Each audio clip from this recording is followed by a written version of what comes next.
31শে ডিসেম্বরের রাত। দেওয়ালে ঝোলানো পুরনো ঘড়িটা হঠাৎ করে হাই তুলে বলল, উফ, আর কত কাজ! প্রতি বছর একই কাজ, 12টা বাজানো। ঘড়ির পাশে রাখা ক্যালেন্ডার হাসতে হাসতে বলল, আরে ভাই, আজ তো তোমার বড় দিন, আজই তো নতুন বছর আসবে। ঘড়ির চোখ পাকিয়ে বলল, নতুন বছর এলেই মানুষ সব বদলাবে বলে শপথ করে, কিন্তু দুদিন পরেই সব আগের মতো। ঠিক তখনই জানলা দিয়ে হুড়মুড় করে ঢুকে পড়ল নতুন বছর, ঝকঝকে জামা, মাথায় পার্টি হ্যাট। সে হেসে বলল, এই যে আমি এসেছি, কেউ আমাকে স্বাগত জানাবে না? পুরনো বছর কোণ থেকে দীর্ঘশ্বাস ফেলে বলল, যা বাবা, এবার তোমার পালা, মানুষ আমাকে অনেক দোষ দিয়েছে।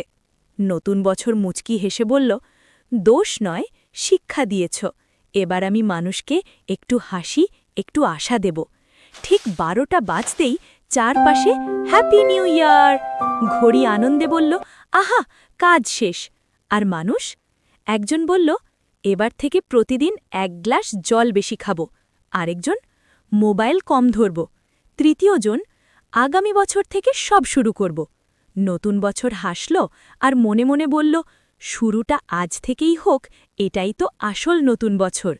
গল্পের শিক্ষা: নতুন বছর শুধু ক্যালেন্ডারের পাতা নয়, নতুন বছর মানে নতুন হাসি, নতুন চেষ্টা আর একটু ভালো মানুষ হওয়ার সুযোগ।